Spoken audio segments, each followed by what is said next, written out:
Last class में हम लोगों ने सेकंड एजुकेशन पॉलिसी को पढ़ा था, है ना। और सेकंड एजुकेशन पॉलिसी में दो बातें कही गई थी, एक ऑपरेशन ब्लैक बोर्ड और दूसरा आपका नवोदय विद्यालय। तो थोड़ा सा इसको यहीं पर देख लेते हैं अपन। तो तीसरी शिक्षा नीति जारी करने मतलब चालू करने के पहले थोड़ा सा इसके बारे में देख लेते हैं ना।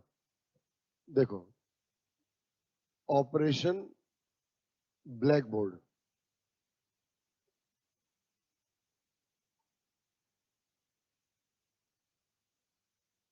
ठीक, ऑपरेशन ब्लैक बोर्ड। सबसे पहले इसका इंट्रोडक्शन देखते हैं, परिचय, मतलब ये क्या था। तो स्कूली शिक्षा में अधोसंरचना, नाम से स्पष्ट हो रहा है। देखो, ऑपरेशन ब्लैक बोर्ड मतलब ब्लैक बोर्ड वगैरह होना चाहिए स्कूल वगैरह में। स्कूली शिक्षा में अधोसंरचना विकास के लिए प्रारंभ किया गया कार्यक्रम है, ठीक है। It is a programme for infrastructural development in school education. स्कूली शिक्षा में अधोसंरचना के विकास के लिए प्रारंभ किया कार्यक्रम है, ठीक। इसकी शुरुआत वर्ष 1987 से हुई, ठीक है। It was started since 1987। 1987 में इस कार्यक्रम की शुरुआत की गई, ठीक है। इसे नेशनल एजुकेशन पॉलिसी 1986 में घोषित किया गया, ठीक है। It were announced in national education policy of 1986, ठीक है। इस कार्यक्रम की संकल्पना तत्कालीन प्रधानमंत्री श्री राजीव गांधी जी ने प्रस्तुत की, ठीक है। It were conceptualised by the then prime minister of India Shri Rajiv Gandhi ji. इसकी संकल्पना जो है आपका तत्कालीन भारत के प्रधानमंत्री श्री राजीव गांधी जी ने प्रस्तुत की, ठीक। ऑपरेशन ब्लैक बोर्ड में किए गए कार्य अगर देखें, मतलब इसके अंतर्गत क्या कार्य किया गया या क्या व्यवस्था की जानी थी, तो पहली बात याद रखेंगे कि प्राथमिक शिक्षा में अधोसंरचना उपलब्ध करवाने का कार्य किया गया, ठीक है ना। प्राथमिक शिक्षा में अधोसंरचना उपलब्ध करवाने का कार्य किया गया, ठीक है। It was for making available of infrastructure, it was for making available of infrastructure in primary schools, मतलब पांचवी तक की कक्षाओं में। इसके अंतर्गत प्राथमिक विद्यालयों में 2 कमरे एवं 2 शिक्षक की व्यवस्था की गई, ठीक है। 2 रूम्स एंड 2 टीचर्स, ठीक है ना। 2 rooms and 2 teachers, 2 rooms and 2 teachers were made mandatory, मतलब किसी भी स्कूल में 2 रूम होंगे, 2 रूम, एक बरामदा लिखना इंग्लिश में, ठीक है, BARANDA। 2 कमरे, 2 शिक्षक, मतलब 2 कमरे के साथ लिखना ना, एक बरामदा, है ना। समझ गए कि नहीं? इंग्लिश में बरामदा लिखना, BARANDA, है ना। तो प्राथमिक विद्यालयों में 2 कमरे होंगे। पहले नहीं देखते थे स्कूल पेड़ के नीचे ही लग जाता था, तो वो चीज अब नहीं होगी। अब क्या होना चाहिए था, कम से कम 2 रूम हो, 2 रूम में भी एक रूम मतलब बच्चों के पढ़ने के लिए और एक रूम जो है टीचर्स के बैठने के लिए, और बरामदा होगा जहां पर बच्चे जाकर के खेल सकते हैं या कोई आगंतुक आ रहे हैं तो वहां पर जाकर के, ठीक है ना।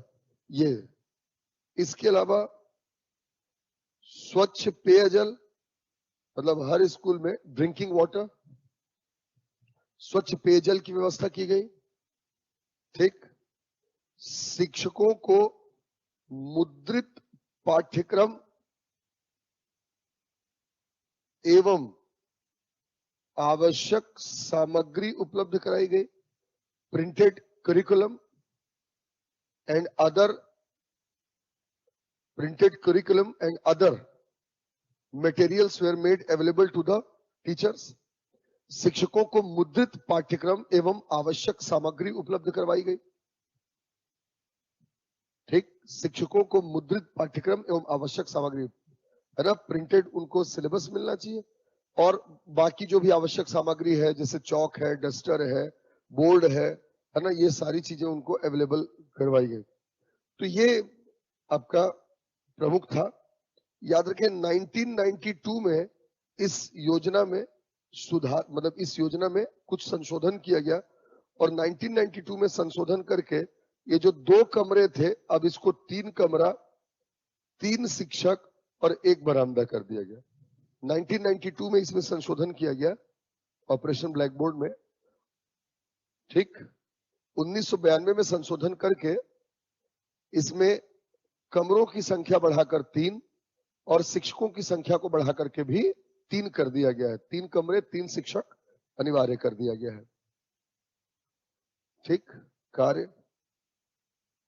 कार्य के बाद इसका परिणाम देखें तो अच्छा, 1992 में ये एक व्यवस्था की गई कि 3 कमरे 3 शिक्षक हो जाएंगे। साथ में जो पहले प्राथमिक विद्यालय तक हुआ करता था, इस योजना का विस्तार 1992 में मिडिल स्कूल तक कर दिया गया है। यानी ऑपरेशन ब्लैक बोर्ड वर्तमान में मिडिल स्कूल तक चल रहा है। ठीक है ना, पहले 5वीं तक था, अब 8वीं तक कर दिया गया है। समझ रहे हो? 1992 में इसे बढ़ा करके कहां तक कर दिया गया है? आपका मिडिल स्कूल तक कर दिया गया है। तो 1992 में 2 संशोधन हुए, 2 कमरे 2 शिक्षक की जगह 3 कमरे 3 शिक्षक। ठीक। और जो प्राथमिक विद्यालय तक बस ये था, इसको बढ़ा करके मिडिल स्कूल तक 8वीं कक्षा तक कर दिया गया है। ठीक है ना। परिणाम देखें, प्राथमिक एवं मिडिल स्कूल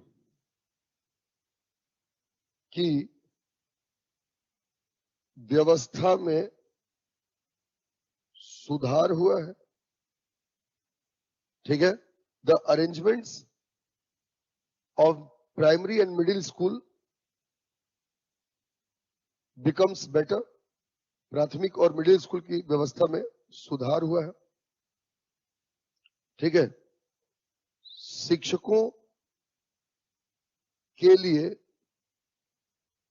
समयबद्धता का निर्धारण हुआ है। ठीक है। शिक्षकों के लिए समयबद्धता का निर्धारण हुआ है। ठीक है। Time has been decided for the teachers. भाई जब सिलेबस दिया जा रहा है तो उसको टाइम पर कंप्लीट भी करना है। Time has decided for the teachers. तीसरा, GER में वृद्धि हुई है। Gross enrolment ratio has been increased.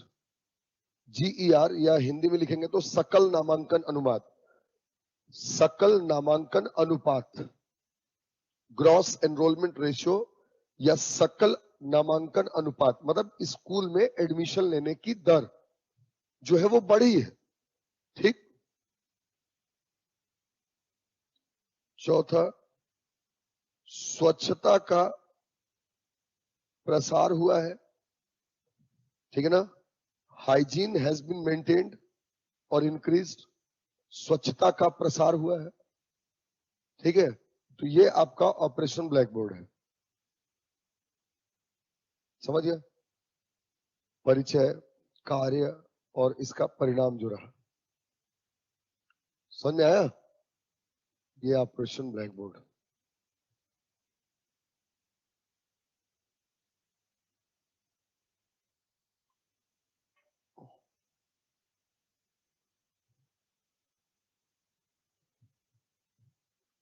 देखिए, इसी में सेकंड नेशनल एजुकेशन पॉलिसी में हमने एक तो ऑपरेशन ब्लैक बोर्ड के बारे में पढ़ा था और एक आपका JNV है ना, जवाहर नवोदय विद्यालय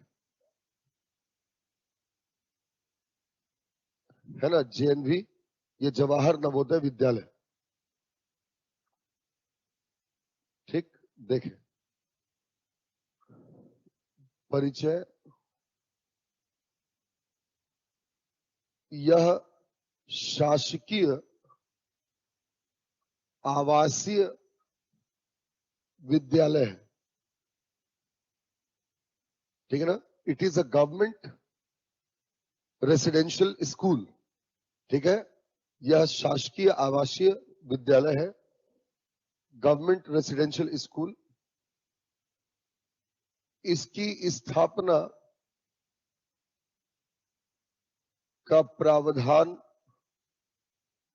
1986 की नेशनल एजुकेशन पॉलिसी या राष्ट्रीय शिक्षा नीति में किया गया, ठीक है। It were provision in NEP of 1986. It were provision in NEP of 1986, national education policy 1986 में इसकी स्थापना का प्रावधान किया गया। याद रखें, इसकी स्थापना वर्ष 1986 में की गई and it has been established in 1986, ठीक। इसे भारत के या इसकी स्थापना सभी जिलों में की जाती है, ठीक है। इसकी स्थापना सभी जिलों में की जाती है। It has been established in each and every district, सभी जिलों में नवोदय विद्यालय की स्थापना की जाएगी, ठीक। इसका संचालन नवोदय विद्यालय समिति द्वारा किया जाता है। It is running by the Navodaya Vidyalaya committee, यह नवोदय विद्यालय समिति के द्वारा संचालित है, ठीक। केवल तमिलनाडु राज्य में यह स्थापित नहीं है, ठीक है। Tamil Nadu is the only state of India where Navodaya Vidyalaya has not been established. Tamil Nadu is the only state of India where Navodaya Vidyalaya is not established. तो नवोदय विद्यालय की स्थापना इस तरीके से होती है। देखिए, कार्य, ठीक है। कार्य मतलब कार्य या उद्देश्य जो भी लिख ले आप, है ना। नवोदय विद्यालय की स्थापना मतलब ये क्या कार्य करते हैं या क्या उद्देश्य है। नंबर 1, गुणवत्ता परक निःशुल्क स्कूली शिक्षा प्रदान करना, ठीक है ना। Quality based school education, sorry, free quality based school education,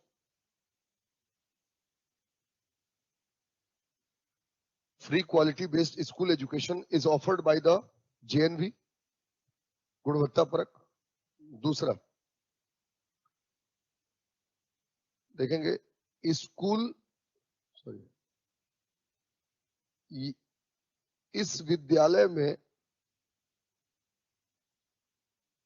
कुल सीटों का 75% ग्रामीण एवं दूरस्थ क्षेत्र के छात्रों के लिए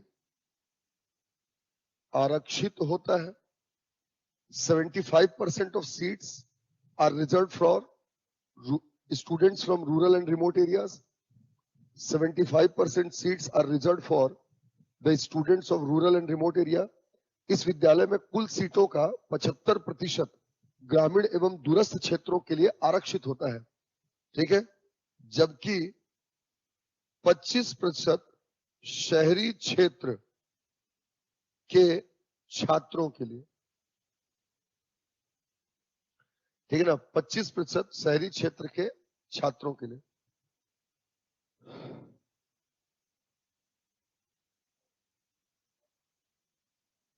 शहरी के लिए 75% रूरल, 25% शहरी। सीट्स वैकेंट रहेंगी तो फिर किसी को भी ले सकते हैं। ठीक है ना, 25% शहरी क्षेत्र के छात्रों के लिए ये आरक्षित रहेगा। ठीक। तीसरा, इसका उद्देश्य प्रतिभावान छात्रों को शिक्षा का अधिकार प्रदान करना है। It has the objective to provide right to education to the talented students. ठीक है, इसका उद्देश्य प्रतिभावान छात्रों को शिक्षा का अधिकार प्रदान करना है, टैलेंटेड स्टूडेंट्स को। समझ में आया? तो जब टैलेंटेड स्टूडेंट्स को देना है तो कैसे पहचानेंगे टैलेंटेड स्टूडेंट्स को? तो देखें इसमें प्रवेश की प्रक्रिया,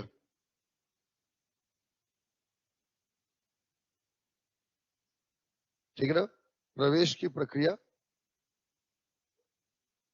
नवोदय विद्यालय में प्रवेश लेने के लिए एक चयन परीक्षा आयोजित करवाई जाती है। ठीक है ना, नवोदय विद्यालय में प्रवेश लेने के लिए एक चयन परीक्षा आयोजित करवाई जाती है। A selection test is being organised, a selection test is being organized for selection of students, talented students in JNV। ठीक, आयोजित करवाई जाती है जिसे JNVST कहते हैं। ठीक है, जिसे JNVST या जवाहर नवोदय विद्यालय सिलेक्शन टेस्ट कहा जाता है। ठीक है ना, जिसे JNVST कहा जाता है। समझ में आया? इस परीक्षा में भाग लेने के लिए आयु सीमा 9 से 13 वर्ष है। ठीक है ना, 9 से 13 वर्ष तक के जो बच्चे हैं वो इसमें ले सकते हैं ना, मतलब एडमिशन ले सकते हैं। ठीक, इसके लिए फॉर्म भरकर आवेदन करना होता है। ठीक है, for appearing in the selection test need to fill up the form, for appearing in the selection test need to fill up the form। ठीक है, अगला देखें, यह फॉर्म निःशुल्क रूप से JNV से प्राप्त किया जा सकता है। This form can be obtained from the JNV, ठीक है, फॉर फ्री। ठीक है, यह फॉर्म जो है निःशुल्क रूप से JNV से प्राप्त किया जा सकता है। ठीक, फॉर्म भरे, ठीक, 100 क्वेश्चन होगा, परीक्षा दीजिए, सिलेक्शन हो जाएगा, आपके में कितना टैलेंट है पता चल जाएगा, आपका सिलेक्शन हो जाएगा। है ना, 3 चीजें रहती हैं इसमें, न्यूमेरिकल एबिलिटी है, मैथ्स और रीजनिंग, मतलब न्यूमेरिकल एबिलिटी हो गया, रीजनिंग हो गया, और एक लैंग्वेज होता है, ये आपको भरना होता है। समझ गए? ये जवाहर नवोदय विद्यालय है और उसमें प्रवेश की प्रक्रिया। जाने जवाहर नवोदय विद्यालय के बारे में? JNV वाले कोई नहीं बैठे हो गए इसमें? पहली बार ऐसा हो रहा है कि एक आध तो नवोदय वाले बैठे रहते। एग्जाम दिए थे, निकला नहीं था?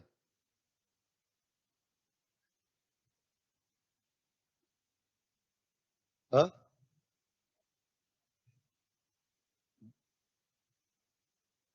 निकला नहीं था। नवोदय विद्यालय की तैयारी अलग करते थे पहले, छोटे छोटे थे तो मम्मी पापा के प्रेशर में। हाँ, बच्चों क्या समझ में आता है, वैसा क्वालिटी स्टडी शुरू से दिया जाएगा तो, है ना। खैर ठीक है, तो समझ गए नवोदय विद्यालय। तो ये है आपका नवोदय विद्यालय, मस्त वहीं पर रहना, वहीं पर पढ़ना है, आवासीय है पूरा। बहुत टैलेंटेड होते हैं वहां के स्टूडेंट, मतलब क्वालिटी एजुकेशन तो है।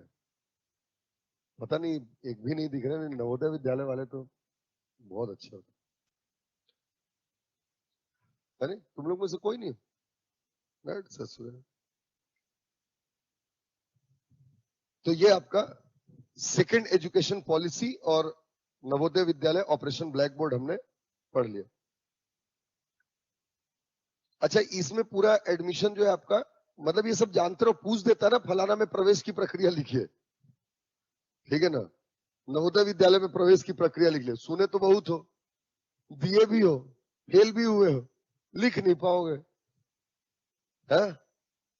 तो उसी को लिखना है। निःशुल्क फॉर्म प्राप्त किया जाता है, नवोदय विद्यालय से प्राप्त किया जा सकता है। नवोदय विद्यालय की वेबसाइट पर इसकी सूचना जो है जारी की जाती है। 9 से 13 वर्ष तक के बच्चे बच्चे इसमें फॉर्म भर सकते हैं, है ना। इसमें प्रतियोगी परीक्षा का आयोजन किया जाता है, ठीक है। 3 खंड में इसमें प्रश्न पूछे जाते हैं, न्यूमेरिकल एबिलिटी, है ना, न्यूमेरिकल एबिलिटी, रीजनिंग और लैंग्वेज, ठीक है। वर्बल प्रकार का होगा, वर्बल रीजनिंग होती है, मतलब मेन वर्बल रीजनिंग समझते हो ना। भाषाई तार्किकता, ठीक है। तो ये इस तरीके से होता है, ये सब जानते रहो, लिखते वहां पर बनेगा, बस इसलिए मैं बोल रहा हूँ। प्रवेश की प्रक्रिया पूछ देगा, एनआईटी में प्रवेश की प्रक्रिया लिखिए, पूछ चुका है, ठीक है। एनआईटी में पूछा है, मैं बोल रहा हूँ, ठीक है। आईआईटी में है। हाँ जी, मैं बोल रहा हूँ जानते रहो, वहां बस लिख दोगे प्रवेश पर JEE। अरे ससुरे, तो वहां ऐसी बना करके लिखना पड़ेगा कि हम JEE का फार्म भरने के लिए सोचे रहे, लेकिन जब भरने गए तो पोटा कांप गया, बहुत टफ होगा एग्जाम, तो फिर हम पेमेंट सीट पर यहीं से इंजीनियरिंग कर ली, है ना, JEE। तो ये था आपका सेकंड नेशनल एजुकेशन पॉलिसी। अब देखें, नई राष्ट्रीय शिक्षा नीति कब की है? वाह, very good, very good, very good. नई राष्ट्रीय शिक्षा नीति 2020, NEP 2020, ठीक है, नेशनल एजुकेशन पॉलिसी 2020। आओ प्यारे बच्चों, परिचय देखें, परिचय करवाते हैं हम आपका, ठीक। ध्यान दें कि भारत को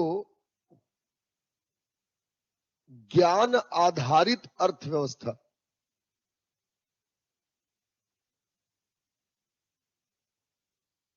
या भारत को ज्ञान आधारित अर्थव्यवस्था की आवश्यकताओं,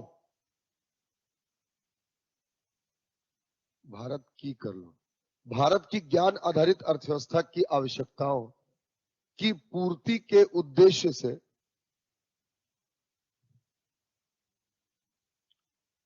यह नई शिक्षा नीति लाई गई, जिसे NEP 2020 कहते हैं। देखिए, भारत की ज्ञान आधारित अर्थव्यवस्था की आवश्यकताओं की पूर्ति के लिए यह नई शिक्षा नीति लाई गई, जिसे NEP 2020 कहते हैं। The national education policy 2020, the national education policy 2020 is brought to meet the requirement, is brought to meet the requirement of knowledge based economy of India, ठीक है, of knowledge based economy of India, ज्ञान आधारित अर्थव्यवस्था। समझ रहे हो, आज मतलब आज के डेट में ज्ञान जो है वो बहुत महत्वपूर्ण है, समझे। लो तुम लोग तब तक ज्ञान लो, मैं 2 मिनट आ रहा हूं।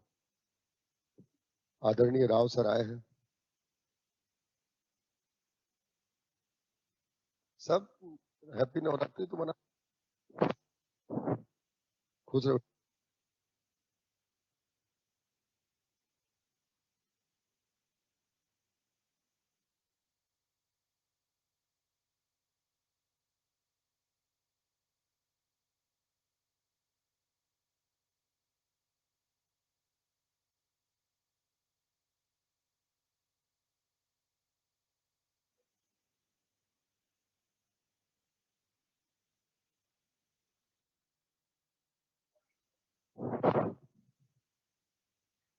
पानी पी लो, पानी पी लो।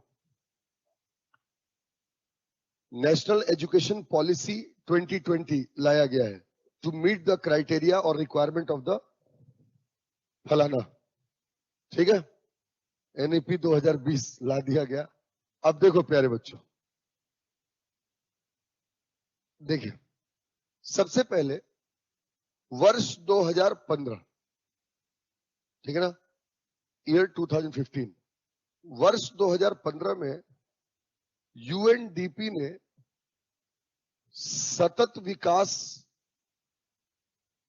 के लक्ष्यों की घोषणा की। समझ रहे हैं?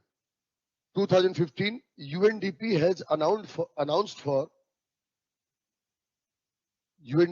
announced for goals of sustainable development, ठीक। इसमें कुल 17 लक्ष्यों की घोषणा की गई, ठीक है। 17 goals for sustainable development were decided. UNDP के द्वारा सतत विकास के लक्ष्यों की घोषणा की गई। इसमें 17 लक्ष्य घोषित किए गए, 17 जो है लक्ष्य घोषित किए। इनमें से एक सभी को शिक्षा प्रदान करने का लक्ष्य भी रखा गया, ठीक है। इनमें से सभी को शिक्षा प्रदान करने का लक्ष्य भी रखा गया, ठीक है। इनमें सभी को शिक्षा प्रदान करने का लक्ष्य भी रखा गया, ठीक है। Offering education to all was also a goal of this sustainable development, इनमें से एक लक्ष्य भी था कि 2030 तक सभी को एक जैसी शिक्षा जो है प्रदान की जाए, ठीक है ना, इक्वल एजुकेशन सबको देना। चूंकि ये था और इसीलिए देखिए सतत लक्ष्यों या सतत विकास के लक्ष्यों को प्राप्त करने के लिए भारत ने भी अपनी प्रतिबद्धता दर्शाई। समझ रहे हैं? सतत विकास के लक्ष्यों को प्राप्त करने के लिए भारत ने भी अपनी प्रतिबद्धता दर्शाई, ठीक है। The India had also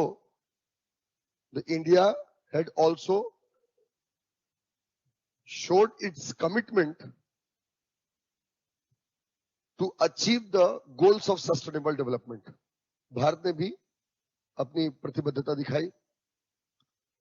2015 में ही कैबिनेट सचिव की अध्यक्षता में एक समिति का गठन किया गया, ठीक है। 2015 a committee had established 2015 a committee has established under the chairmanship of cabinet secretary of India। Cabinet सचिव की अध्यक्षता में एक समिति गठन किया गया जिसका कार्य इस बात पर विचार करना था कि किस प्रकार से सभी को समान शिक्षा प्रदान की जाए, जिसका कार्य इस बात पर विचार करना था कि किस प्रकार से सभी को समान शिक्षा प्रदान की जाए, ठीक है। This committee was established on the subject how to provide education to all, तो ये 2015 में इसका गठन किया गया और इस समिति ने कहा कि इस पर विचार करने के लिए या इसको ड्राफ्ट करने के लिए एक विशेष समिति बननी चाहिए। और याद रखें कि 2016 में 2016 के कस्तूरी रंगन की अध्यक्षता में एक समिति का गठन किया गया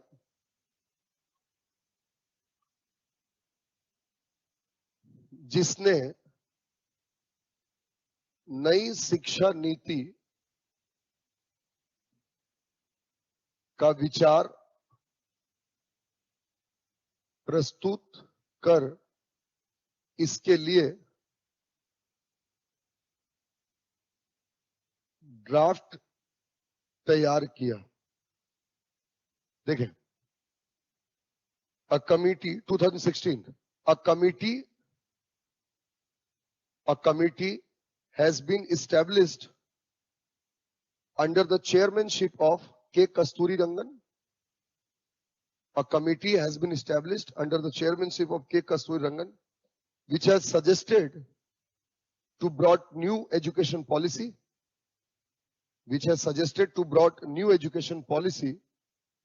and also prepared the first draft of it. और इसका पहला प्रारूप भी तैयार किया। ठीक, 2017 यह प्रारूप भारत सरकार को प्रस्तुत किया गया। ठीक है, 2017 this draft has been submitted before the government. ठीक है ना, this draft has been submitted before the government of India. Bharat सरकार को प्रस्तुत किया गया। 2019 भारत सरकार ने इसे आम जनता की राय के लिए प्रस्तुत किया। ठीक है, This draft were made public by the government of India to know the opinion of the people of India. मतलब भारत की जनता की राय इस पर क्या है। ठीक, और इसके पश्चात 29 जुलाई 2020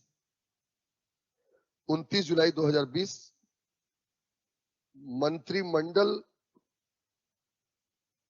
द्वारा इसे पारित कर दिया गया, जिसे NEP 2020 कहते हैं। 29 जुलाई 2020 it was passed by the cabinet. 29 जुलाई 2020 इसे 29 जुलाई 2020 इसे पारित कर दिया गया मंत्रिमंडल के द्वारा। यहां लिखा था तमिलनाडु, तो उधर बोल दिया। ठीक है, मंत्रिमंडल द्वारा इसे पारित कर दिया गया। ठीक, 29 जुलाई 2020 को, इसे ही हम राष्ट्रीय शिक्षा नीति 2020 कहते हैं। आ रहा है समझ में? तो ये आपका राष्ट्रीय शिक्षा नीति 2020 का परिचय के बाद देखते हैं उद्देश्य। ठीक, देखें,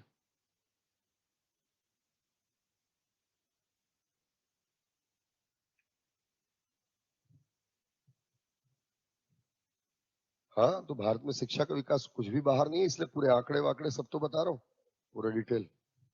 एजुकेशन से रिलेटेड अगर कोई भी ऐसे वैसे आ जाएगा तो नहीं छूटेगा। उद्देश्य, ठीक है, ऑब्जेक्टिव क्या है? पहली बात, भारत को नॉलेज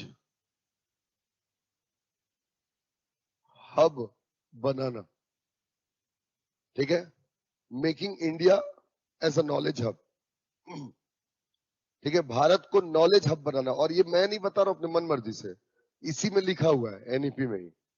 ठीक है, दूसरा देखें, आसान गुणवान, वहनवान, ठीक है ना, आसान, गुणवान, वहनवान एवं जवाबदेह शिक्षा प्रणाली विकसित करना।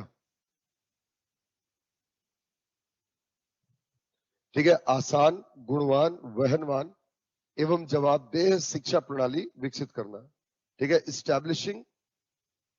establishing easier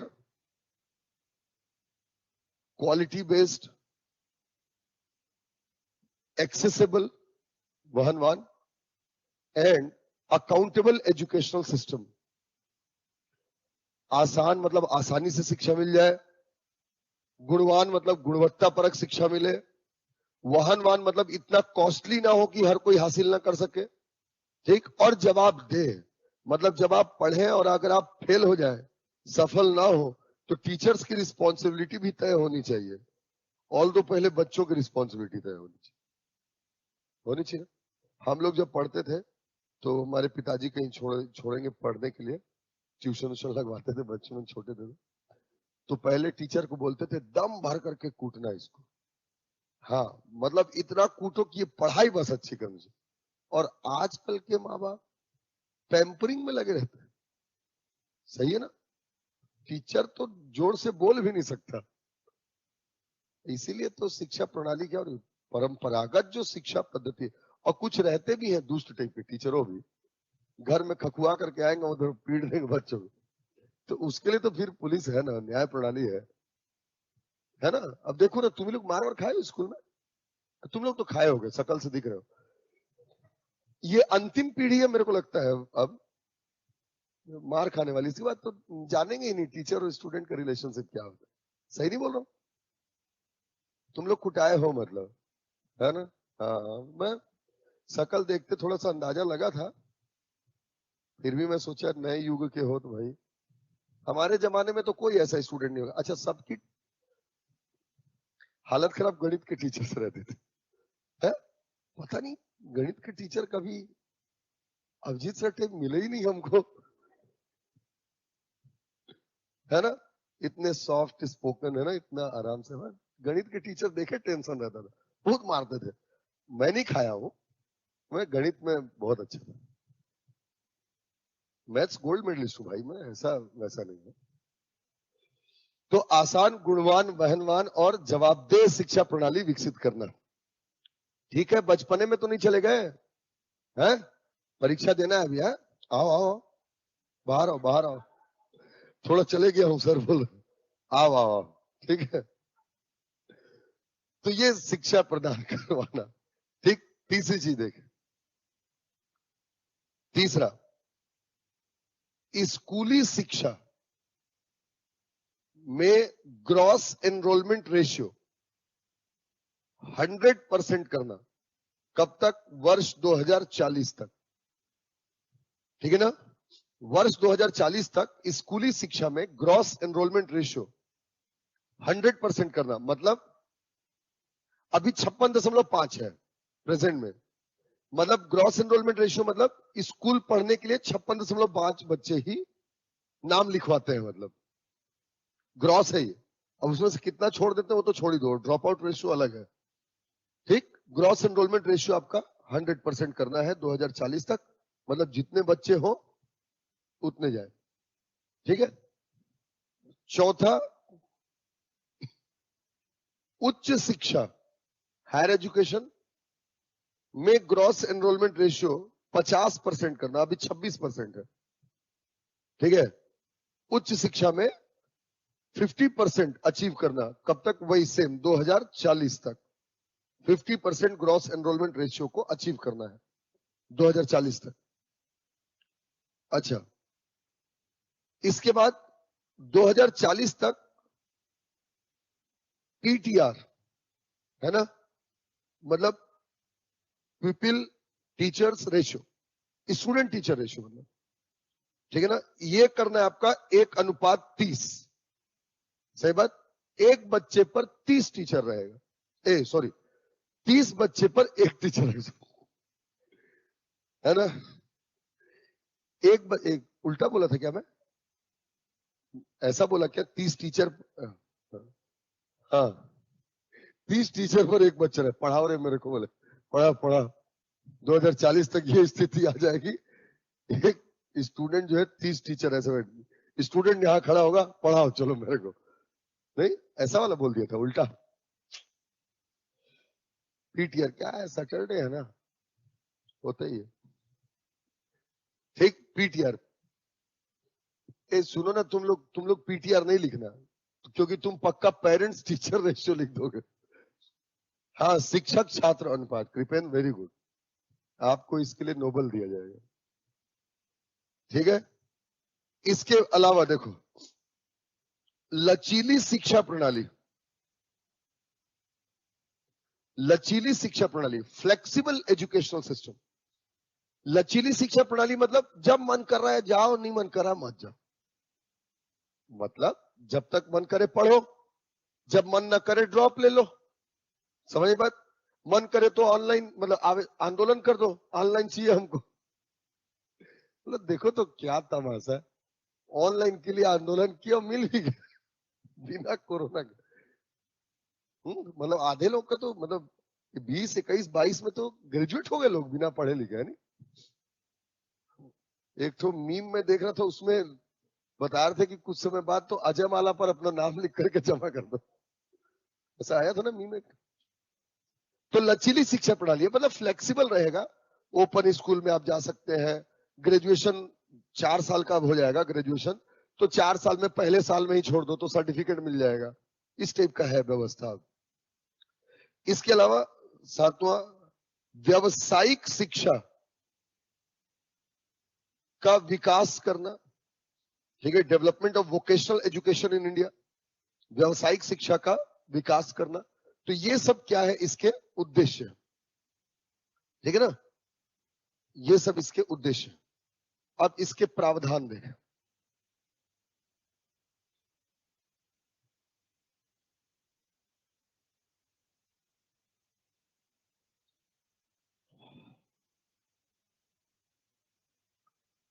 ठीक, व्यावसायिक शिक्षा का प्रावधान करना।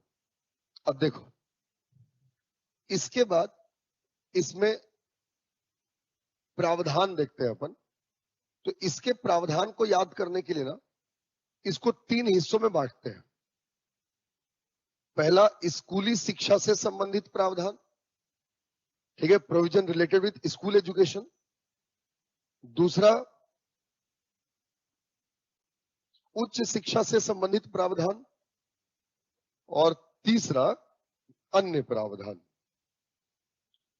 ठीक है, provision related with school education, provision related with higher education and other provisions. ठीक है, स्कूली शिक्षा संबंधित प्रावधान, उच्च शिक्षा से संबंधित प्रावधान और अन्य प्रावधान। सबसे पहले देखते हैं हम स्कूली शिक्षा से संबंधित प्रावधान। ठीक है ना, तो देखें तो स्कूली शिक्षा संबंधित प्रावधान क्या है। पहले बात तो जो शिक्षा प्रणाली है स्कूल शिक्षा की, ठीक है ना, जो स्कूल शिक्षा प्रणाली है क्या थी अभी तक, 10+2 स्कूली शिक्षा प्रणाली थी ना, को बदलकर 5+3+3+4 किया गया है। ठीक है ना, 5+3+3+4, 10+2 सिस्टम को चेंज करके 5+3+3+4। तो 5 मतलब देखो, ये नर्सरी है ना, KG1 KG2 3 साल, पहली दूसरी, ये 5। और इसको कहा गया है आधारभूत चरण, फंडामेंटल स्टेज। ठीक है, पहला 5 जो है नर्सरी, KG1 KG2 और उसके बाद से क्लास 1 और 2। ठीक है ना, ये हो गया आपका 5, इसको कहा गया है फाउंडेशनल स्टेज। उसके बाद +3 मतलब क्लास 3, क्लास 4, क्लास 5, इसको कहा गया है प्रिपरेटरी स्टेज, है ना, प्रिपरेटरी स्टेज, तैयारी का चरण, प्रिपरेटरी लिखो ना, है ना। फाउंडेशनल है, दूसरा प्रिपरेटरी है, प्रिपरेटरी ही लिखना है, ठीक है, तैयारी मत लिखो, प्रिपरेटरी ही लिखो, ठीक है ना, प्रिपरेटरी स्टेज। ये हो गया। इसके बाद से आपका छठवीं, सातवीं, आठवीं, ये आपका माध्यमिक चरण, सेकेंडरी स्टेज, ठीक है ना, माध्यमिक चरण या सेकेंडरी स्टेज। और फिर +4, 9वीं, 10वीं, 11वीं, 12वीं, higher secondary, higher secondary stage, 9वीं, 10वीं, 11वीं, 12वीं, समझ गए। Fundamental stage, preparatory stage, secondary stage और आपका हायर स्टेज, समझ बात। प्रिपरेटरी स्टेज, फंडामेंटल स्टेज में आधारभूत ज्ञान दिया जाएगा, है ना, आधारभूत ज्ञान इसमें शामिल होगा, फंडामेंटल स्टडी होगी, है ना, जो पढ़ते हैं। प्रिपरेटरी स्टेज, इसमें न्यूमेरिकल एबिलिटी पर विशेष फोकस रहेगा, न्यूमेरिकल एबिलिटी, संख्यात्मक ज्ञान, जो बच्चों को गणित वणित नहीं आता ना, शुरू से ही पढ़ाना है और टीचरों को पढ़वाना है, टीचरे लोग को नहीं आता है। हाँ, समझ रहे हो। प्रिपरेटरी स्टेज न्यूमेरिकल एबिलिटी का है। 6, 7, 8 वोकेशनल, ठीक है ना, 6, 7, 8 क्या हो जाएगा, वोकेशनल एजुकेशन स्टार्ट हो जाएगा क्लास 6 से। जैसे अभी आपने सुना होगा कि आर्टिफिशियल इंटेलिजेंस को घोषित किया शिवराज सिंह चौहान जी ने, तो 6, 7, 8 में वोकेशनल एजुकेशन जो है आपका स्टार्ट हो जाएगा, मतलब साथ में ही दिया जाएगा वोकेशनल एजुकेशन, समझ में आई बात। और 9, 10, 11, 12 वोकेशनल प्लस टेक्निकल एजुकेशन, मतलब कुछ तकनीक का भी ज्ञान दिया जाएगा। टेक्निकल एजुकेशन मतलब 9वीं से ही इंजीनियरिंग नहीं करवा देंगे, ठीक है, 9वीं, 10वीं, 11वीं, 12वीं, और करवा भी दे तो क्या फर्क पड़ेगा, समझ में आया। तो ये आपका ये 4 चरण जो है बनाए गए। प्रिपरेट मतलब फंडामेंटल है, दूसरा आपका प्रिपरेटरी है, तीसरा सेकेंडरी और चौथा अपर सेकेंडरी या हायर सेकेंडरी, ठीक है ना। प्रिपरेटरी सॉरी फंडामेंटल में 5, नर्सरी, KG1, KG2, क्लास 1, 2, ठीक है। तीसरी, चौथी, पांचवी आपका प्रिपरेटरी है न्यूमेरिकल एबिलिटी के लिए। सेकेंडरी स्टेज आपका 6, 7, 8 है, जिसमें वोकेशनल एजुकेशन को स्टार्ट किया जाएगा। और हायर सेकेंडरी 9वीं, 10वीं, 11वीं, 12वीं है, जिसमें वोकेशनल के साथ साथ हल्का फुल्का टेक्निकल एजुकेशन भी दिया जाएगा। समझ में आया। ये मैं शिक्षा, स्कूली शिक्षा के अंतर्गत ही बता रहा हूं आपको, है ना। अभी जितना भी बताऊंगा सब स्कूली शिक्षा के अंतर्गत ही। अच्छा देखें, तो पहला तो ये हो गया। दूसरी खास बात देखें, दूसरी व्यवस्था क्या है, जो शिक्षा प्रदान करने के लिए जो अनिवार्य आयु थी, मतलब निःशुल्क शिक्षा की, जो 6 से 14 वर्ष आयु सीमा थी, है ना, फ्री एंड कंपलसरी एजुकेशन की जो आयु सीमा 6 से 14 थी, इसको परिवर्तित करके 3 से 18 कर दिया गया है, मतलब 3 से 18 किए जाने का लक्ष्य रखा गया है, समझ रहे हो। जो अनिवार्य शिक्षा के लिए आयु सीमा 6 से 14 वर्ष तक को बदल करके 3 से 18 कर दिया गया है, ठीक है। The age for compulsory education, the age for compulsory education is changed from 3 to 18, is changed from 3 to 18 instead of 6 to 14। 6 से 14 के बजाय 3 साल, 3 साल में जाएगा ना बच्चा अब यहाँ पर नर्सरी में, ठीक है ना। तो नर्सरी, KG1, KG2 अब इसको भी अनिवार्य शिक्षा में शामिल कर लिया गया है, समझ लो। तो 3 से 18 कर दिया गया है। इसके बाद प्राथमिक शिक्षा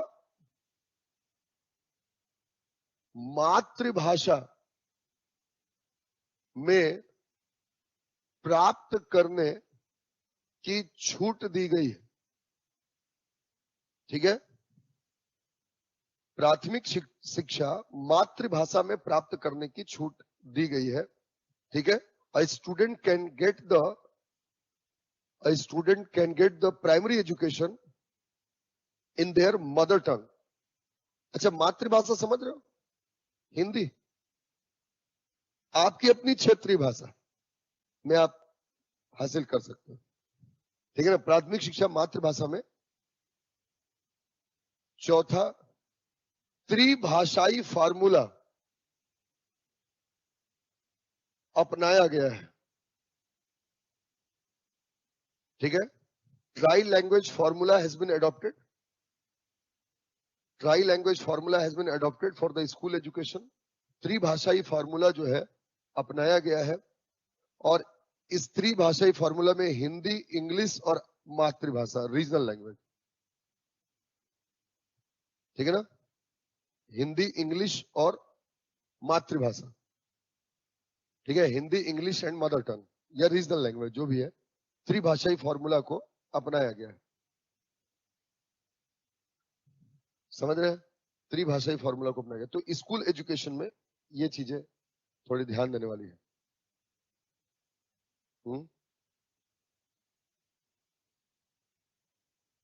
नहीं, मतलब एक चीज देखो, अब जैसे आप बोलोगे छत्तीसगढ़ी में, ठीक है ना। छत्तीसगढ़ी में मतलब छत्तीसगढ़ राज्य की राजभाषा होनी चाहिए, जिसमें भी हम लेना चाहते हैं शिक्षा जो है, उस राज्य की राजभाषा होनी चाहिए, वो क्षेत्रीय भाषा कहलाएगी। समझिए, मतलब जिसमें जिसमें प्रावधानित है शिक्षा। अब मान लो नहीं मेरे को छत्तीसगढ़ी में पढ़ना है, टीचरें नहीं है, व्यवस्था ही नहीं है, तो कैसे करोगे? ले सकते हैं, लेकिन लिपि नहीं ना, अपन तो देवनागरी ही यूज करते हैं छत्तीसगढ़ी लिखने के लिए भी, देवनागरी ही तो यूज कर रहे हैं ना अपन। तो मतलब उस राज्य की राजभाषा होनी चाहिए, ऐसा नहीं घोषणा किया गया। कोई भी नीति घोषित की जाती है, लागू उसको होने में कम से कम 2023-24 अभी लगेगा, तो पूरी तैयारी करनी पड़ेगी। जितनी घोषणा है इसमें बहुत तैयारी लगेगा। उच्च शिक्षा, हायर एजुकेशन, उच्च शिक्षा से संबंधित प्रावधान। सबसे पहली बात, उच्च शिक्षा 3 वर्ष के स्थान पर 4 वर्षीय पाठ्यक्रम कर दिया गया है, ठीक है। 3 years higher education program is changed for 3 years higher education program is changed to 4 years higher education programme. मतलब 3 साल का जो होता था ग्रेजुएशन वगैरह, अब 4 साल का हो जाएगा, ठीक है। इसमें मल्टीपल या मल्टी लेवल एग्जिट प्रोग्राम को अपनाया गया है, ठीक है। Multi level exit programme has been adopted. बहुस्तरीय निष्कासन पद्धति को अपनाया गया है, बहुस्तरीय निष्कासन पद्धति को अपनाया गया है। Multi level exit programme has been adopted, बहुस्तरीय निष्कासन पद्धति को अपनाया गया है। देखें, जैसे first year, second year, third year और फोर्थ ईयर, आप मल्टी लेवल किसी भी साल छोड़ सकते हैं अपनी पढ़ाई। फर्स्ट ईयर अगर आप छोड़ते हैं तो आपको सर्टिफिकेट प्रदान किया जाएगा, ठीक है ना। फर्स्ट ईयर छोड़ दिए तो आपको प्रमाण पत्र मिलेगा कि प्रमाणित किया जाता है कि फलाना बाबू ने ये फलाना में 1 साल का अपना बहुमूल्य समय दिया है ना, इनको कहीं कोई रोजगार न दिया जाए, ऐसा प्रमाणित किया जाएगा। 1 साल में छोड़ दिए, लेकिन 1 साल बर्बाद नहीं जाएगा। अभी अगर आप बीएससी फर्स्ट ईयर में हो, बीए फर्स्ट ईयर में कहीं भी हो, 1 साल बाद छोड़ दे तो माने ही नहीं जाओगे, +2 ही बस माने जाओगे, कोई इज्जत नहीं रहेगी आपकी। लेकिन अब इज्जत रहेगी। फर्स्ट ईयर में छोड़े तो सर्टिफिकेट मिलेगा, दिखा सकते हो, देखो भाई हम बीएससी में सर्टिफिकेट हासिल किए। सेकेंड ईयर अगर आप छोड़े तो आपको डिप्लोमा मिलेगा प्यारे बच्चों, डिप्लोमा, ठीक है। डिप्लोमा इन बीएससी 2 साल, सर्टिफिकेट इन बीएससी 1 साल, समझ गए। और 3 साल कर दिए तो वही मिल जाएगा जो अभी मिलता है, डिग्री, ठीक है। और अगर चारों साल कर दिए तो मिल जाएगा ऑनर्स, ऑनर्स की डिग्री मिल जाएगी। ठीक है, बीए ऑनर्स, बीएससी ऑनर्स, ऐसा समझ रहे हो। तो अगर 4 साल किए तो क्या मिल जाएगा,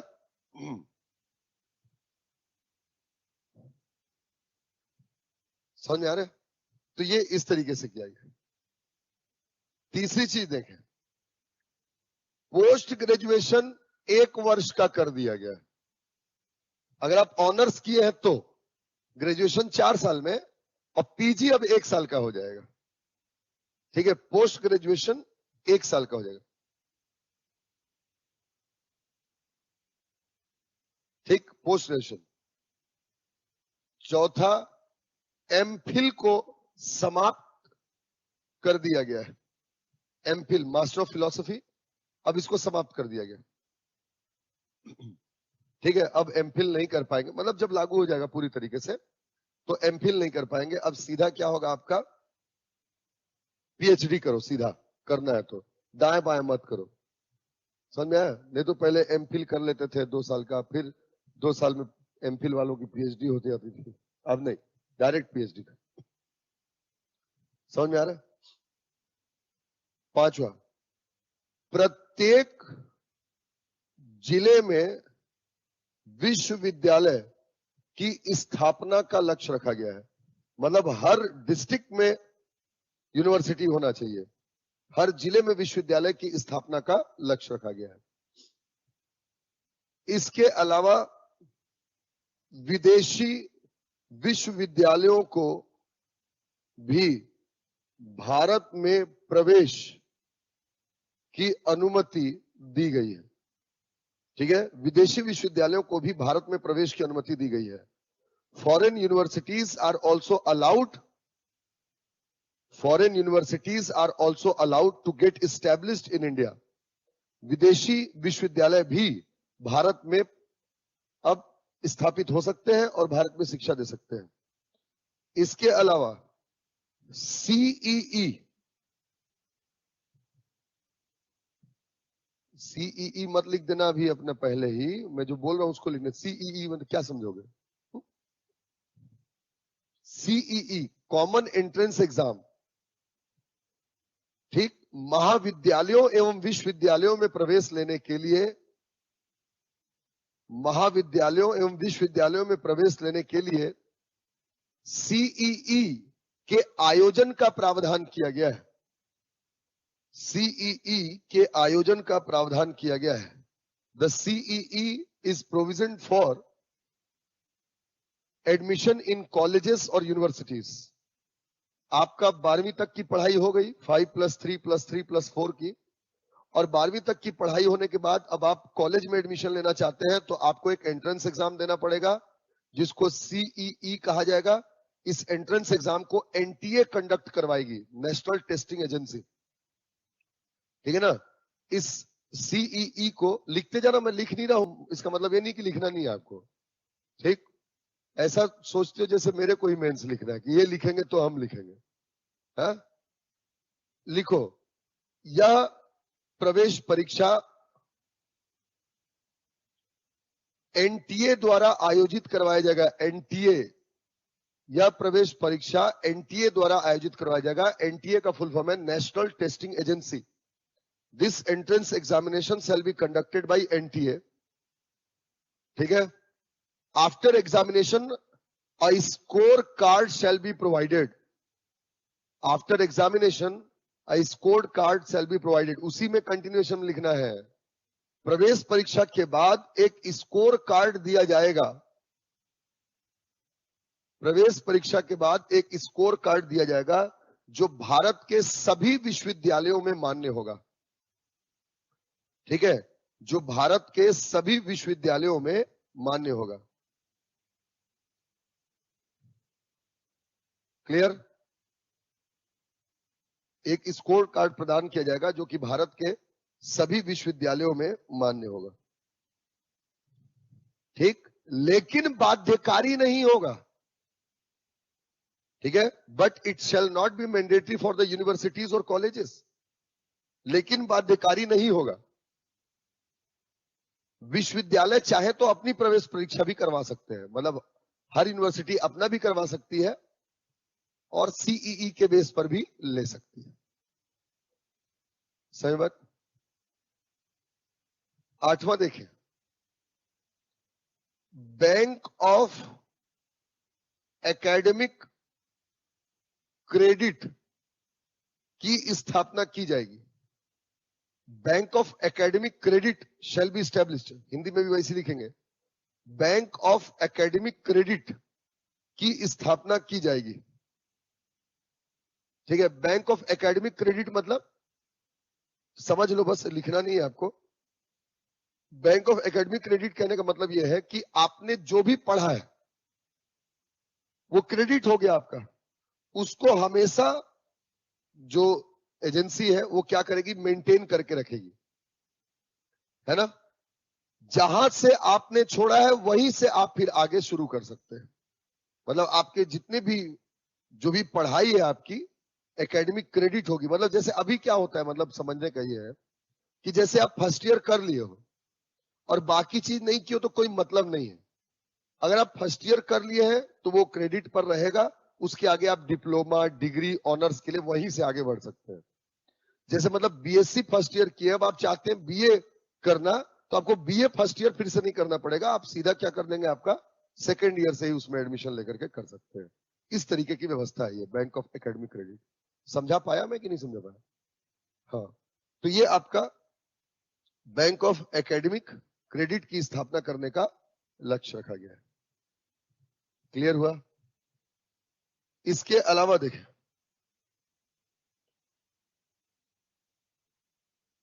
उच्च शिक्षा में शोध को बढ़ावा देने का लक्ष्य रखा गया है। ठीक है, research shall be promoted in higher education. उच्च शिक्षा में शोध को बढ़ावा देने का लक्ष्य रखा गया है। Research shall be promoted in higher education, उच्च शिक्षा में शोध को बढ़ावा देंगे। ठीक है, research shall be promoted in higher education, शोध को बढ़ावा दिया जाएगा उच्च शिक्षा में। समझिए, शोध एवं अनुसंधान को। और इसके लिए एनआरएफ के गठन का प्रावधान रखा गया। इसके लिए एनआरएफ के गठन का प्रावधान किया गया है। For such NRF shall be established. NRF stand for national research fund. ठीक है, for such NRF shall be established, इसके लिए एनआरएफ का गठन किया जाएगा। NRF stand for national research fund. ठीक है, राष्ट्रीय शोध निधि। तो ये जो है आपका उच्च शिक्षा से संबंधित है।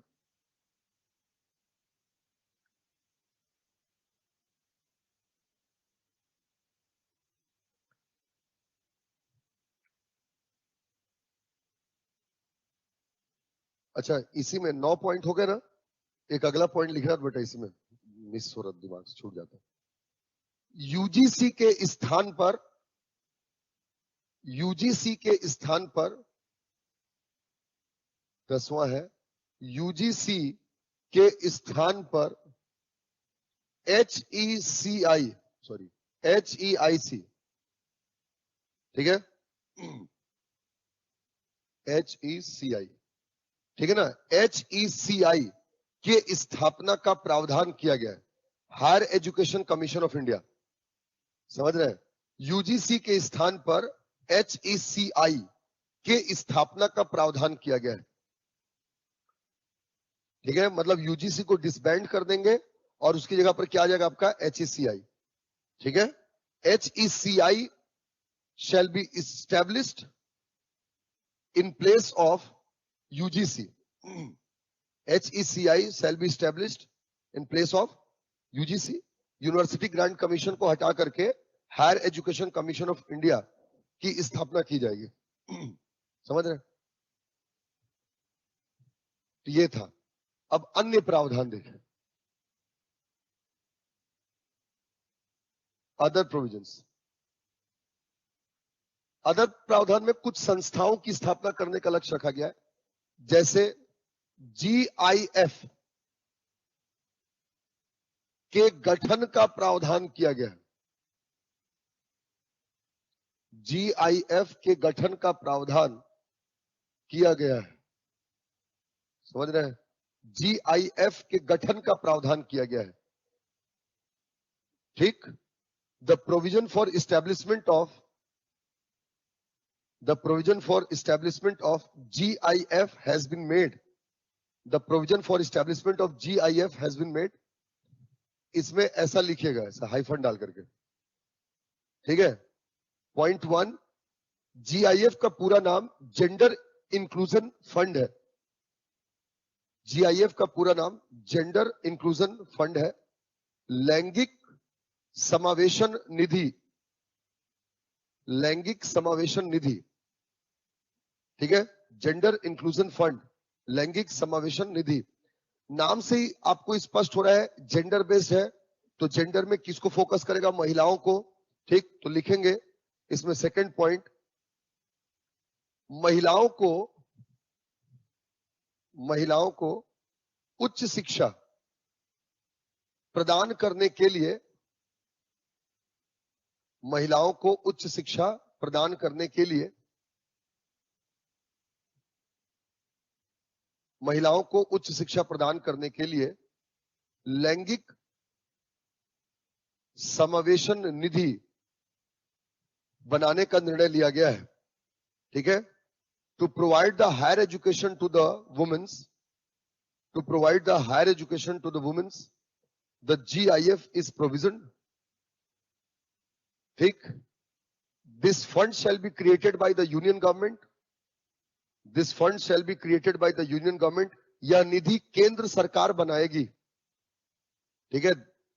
This fund shall be created by the union government, यह निधि केंद्र सरकार बनाएगी, ठीक। इस निधि का प्रयोग राज्य सरकारें कर सकेंगी। This fund can be utilised by the state government. पैसा सरकार देगी मतलब, और प्रयोग राज्य सरकार करेगी महिलाओं को शिक्षा देने के लिए, ठीक है। तो ये आपका GIF। दूसरा, IIT की स्थापना का प्रावधान किया गया। IIT, IIIT, और वो सब नहीं है जो सोच रहे होगे। Indian institute for interpretation and translation, Indian institute for interpretation and translation, Indian institute for interpretation and translation,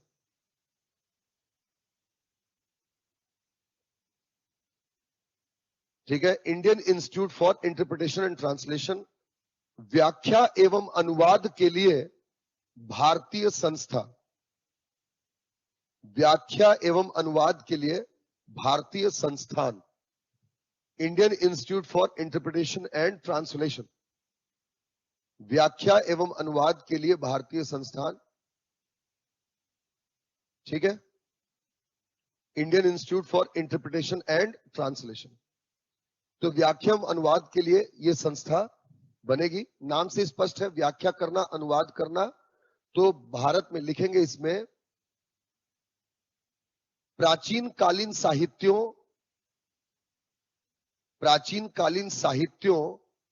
की व्याख्या एवं अनुवाद करने के लिए,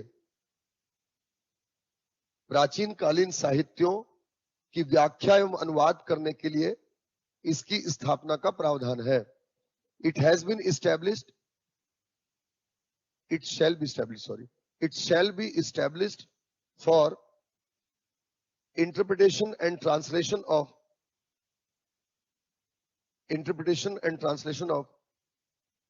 ancient sculpture,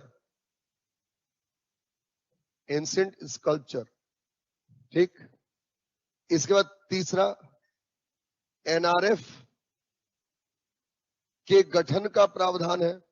NRF तो समझ गए, उधर लिखवाए अपन, नेशनल रिसर्च फंड है ना। NRF के गठन का प्रावधान है।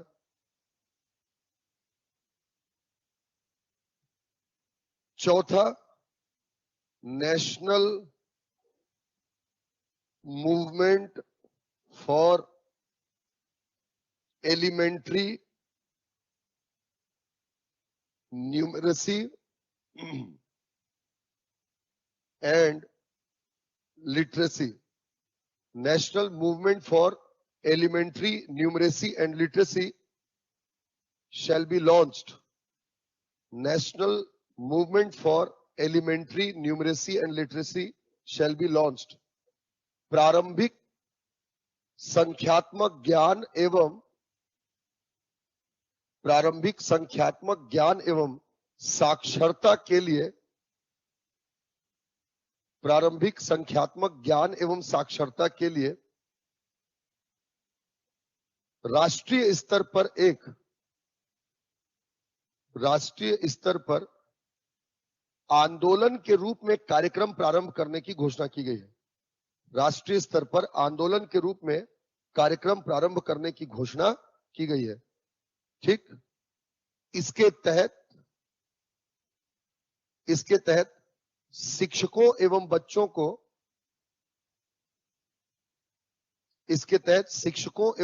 को संख्यात्मक ज्ञान है.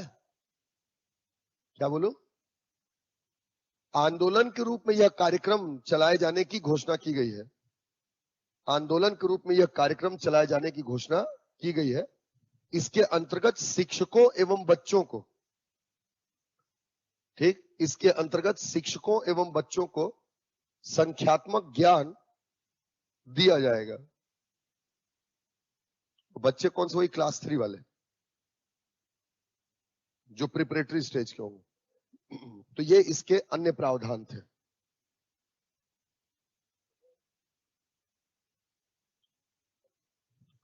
ठीक, आया समझ में? इसके बाद अगला देखें. इसमें प्रावधान हो गए.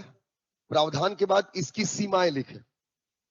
सीमाएं मतलब मूल्यांकन करेंगे ना, तो मूल्यांकन में सीमाएं, विशेषताएं ऐसा लिखते हैं अपन. तो सीमाएं लिखिए.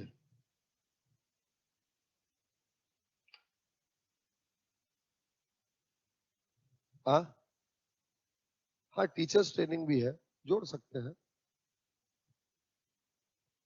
ठीक है ना. इसमें अगर सीमाएं लिखें. पहली सीमा लिखें, इस नीति के अधिकांश लक्ष्य दूरगामी हैं. ठीक है, इस नीति के अधिकांश लक्ष्य दूरगामी है. ठीक है. The longer vision has been adopted. ठीक है, the longer vision has been adopted मतलब दूरगामी लक्ष्य रखा गया है. सारे क्या है? 2040 तक वाले हैं. वर्तमान में कुछ है ही नहीं. सतत विकास का लक्ष्य भी 2030 तक है और हम 2040 तक का लक्ष्य रखे हैं. ठीक है. दूसरा, सेकंड लिखेंगे कि क्षेत्रीय भाषा में शिक्षा की व्यवस्था किए जाने से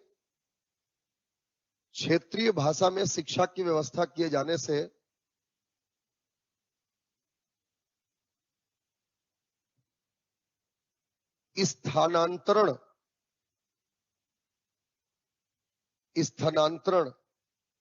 पर छात्रों को समस्या का सामना करना पड़ सकता है. स्थानांतरण पर छात्रों को समस्या का सामना करना पड़ सकता है.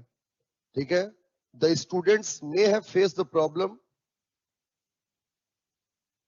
The student may have faced the problem who are transferred or their parents having the transferable jobs. मतलब आप समझो कि जैसे एक एग्जांपल पर ले. अगर मान लो जैसे आप यहां पर छत्तीसगढ़ी में पढ़ लिए और आपके पिताजी का ट्रांसफर सीधा कहां हो जा रहा है? तमिलनाडु में हो जा रहा है. अब वहां पर आप कैसे मैचअप करोगे? अपनी 5वीं तक आप ऐसे पढ़ लियो तो आपका बेस ही क्या है? आपके रीजनल लैंग्वेज में है. तो एक और तो अच्छा लग रहा है कि रीजनल लैंग्वेज प्रमोट हो रहे हैं, बट दूसरी ओर आप यूनिफॉर्म एजुकेशन को कैसे क्राइटेरिया को मीट करोगे? तमिलनाडु का बच्चा तो छत्तीसगढ़ी में नहीं बात करेगा. तमिलनाडु में जब गए तो वहां पर तो आप छत्तीसगढ़ी में काम नहीं कर पाओगे. वहां तो आपको हिंदी या इंग्लिश में ही जाना पड़ेगा. तो ये उसकी सबसे बड़ी खामी हो सकती है। नेक्स्ट लिखें,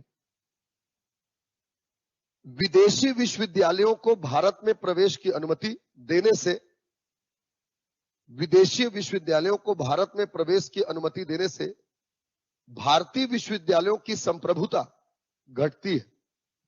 विदेशी विश्वविद्यालयों को भारत में प्रवेश देने से भारतीय विश्वविद्यालयों की संप्रभुता घटती है। ठीक है। The entry of foreign universities, the entry of foreign universities declines the sovereignty of the Indian universities. Decline the sovereignty of the Indian universities. समझ में आ रहा है ना? नेक्स्ट लिखेंगे, यह सलाहकारी प्रवृत्ति की है, यह सलाहकारी प्रवृत्ति की है, राज्यों पर किसी भी प्रकार की बाध्यता आरोपित नहीं करती। यह सलाहकारी प्रवृत्ति की है, राज्यों पर किसी भी प्रकार की बाध्यता आरोपित नहीं करती। It is advisory in nature, it is advisory in nature, not mandatory for the states. It is advisory in nature, not mandatory for the states. Next लिखेंगे,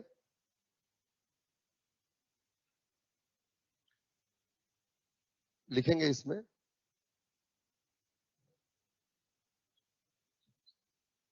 मतलब मैं ये कह रहा हूं, लिखो तो लिखते में आ जाएगा। इस योजना में, सॉरी, इस नीति में,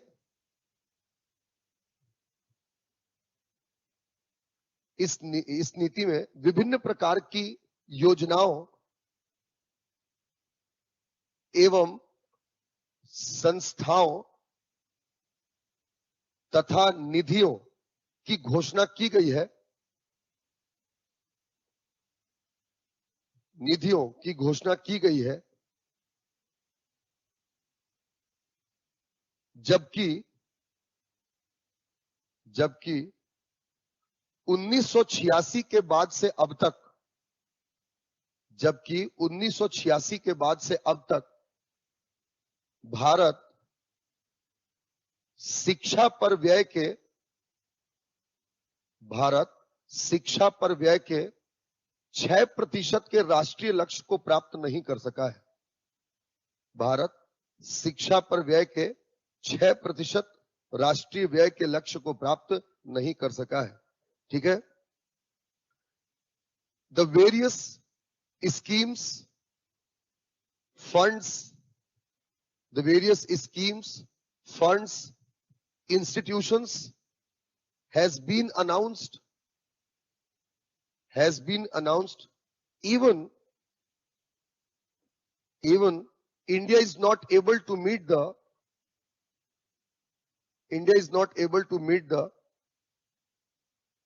national goal of 6% of expenditure on education, national goal of 6% of expenditure on education. तो ये इसकी कुछ सीमाएं हैं। ठीक है ना। विशेषताएं क्या होंगी, लिखें विशेषताएं इसकी,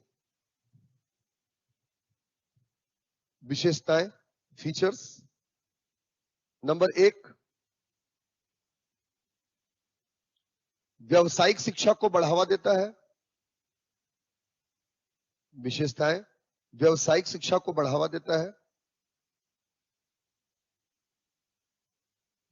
जो कौशल विकास में सहयोगी है। व्यावसायिक शिक्षा को बढ़ावा देता है जो कौशल विकास में सहयोगी है। ठीक है। It promotes the vocational education, it promotes the vocational education which is helpful for skill development. दूसरा लिखेंगे, यह शिक्षा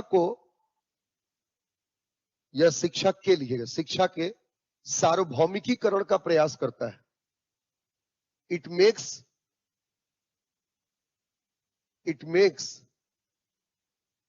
promotes the universal education, it promotes the universal education, यह शिक्षा के सार्वभौमिकीकरण का प्रयास करता है। तीसरा लिखेंगे, विश्व स्तरीय शिक्षा, विश्व स्तरीय शिक्षा की वकालत करता है। It advocates the education of global level, विश्व स्तरीय शिक्षा की वकालत करता है। इट एडवोकेट्स द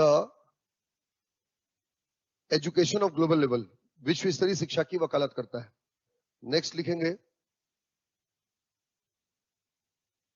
नेक्स्ट, शिक्षा के विकेंद्रीकरण की व्यवस्था है। शिक्षा के विकेंद्रीकरण की व्यवस्था है। इट डिसेंट्रलाइज द एजुकेशन, शिक्षा के विकेंद्रीकरण की व्यवस्था है। मतलब केंद्र सरकार फंड बनाएगी, राज्य सरकार देगी, मतलब पूरी शक्तियां किसको दे रही है? राज्य सरकार को। डेलीगेशन नहीं है, ये क्या है? डिसेंट्रलाइजेशन है। पावर किसको दे रहा है? राज्य सरकार को। ठीक है, शिक्षा के विकेंद्रीकरण की व्यवस्था है। अगला लिखिएगा, सतत विकास के लक्ष्यों को हासिल करने में सहायक है। It is helpful to achieve the goals of sustainable development, सतत विकास के लक्ष्यों को हासिल करने में सहायक है। ठीक है, it is helpful to achieve the goal of sustainable development. निष्कर्ष, कंक्लूजन लिखेंगे, किसी भी नीति की सफलता,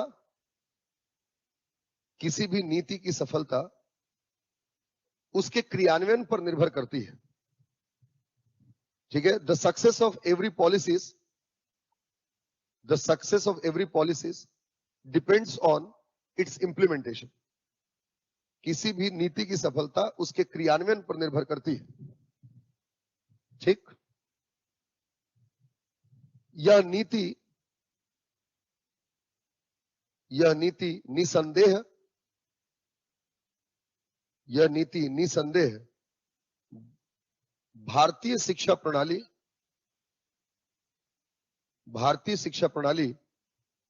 को विश्व स्तरीय, भारतीय शिक्षा प्रणाली को विश्व स्तरीय, विश्वसनीय एवं व्यापक बनाने में सहायक है। This policy is helpful,